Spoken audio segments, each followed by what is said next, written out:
Welcome to the Undergrowth server. Today we're analyzing two of the most terrifying melee builds in the invertebrate meta. On one side, the Scorpion, a heavy armor tank.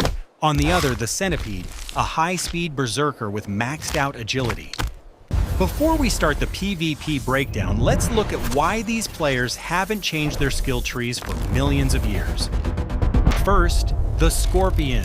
This build focuses entirely on the Juggernaut playstyle, investing heavily into physical defense and crowd control. Their exoskeleton is so dense, it can survive physical impacts that would instantly crush other insect-class players in the biome. But their most famous feature is the glowing skin.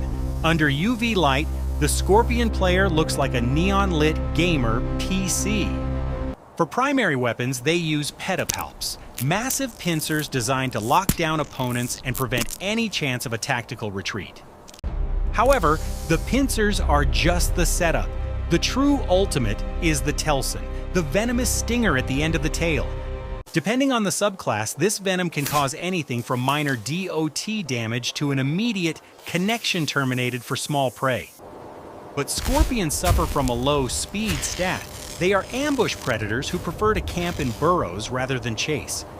They use pectines on their belly to sense vibrations, giving them a form of wall hack to detect approaching footsteps from afar. This makes them perfect for defensive playstyles, but it leaves them vulnerable to high-mobility builds that can outflank them easily. Now let's analyze the competition. The Centipede is the literal definition of leg spam, with most players running 21 to 40 legs. These aren't just for walking. Each leg pair provides massive agility points, allowing the Centipede to move in a terrifying serpentine fashion.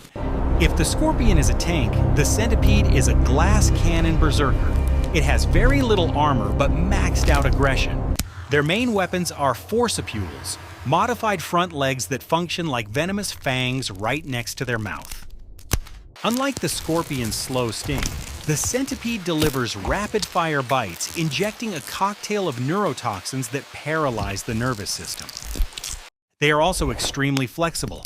A Centipede can literally fold its body in half to strike an enemy attacking from behind. But this insane agility burns through their stamina bar fast. Centipedes must secure a quick kill or risk exhaustion. They also have a terrible vision stat.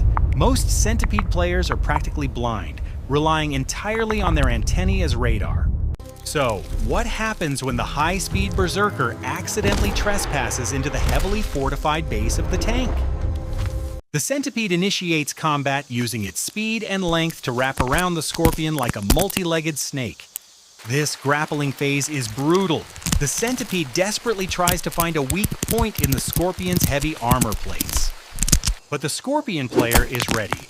It uses its massive physical strength to clamp its pincers down on the Centipede's body.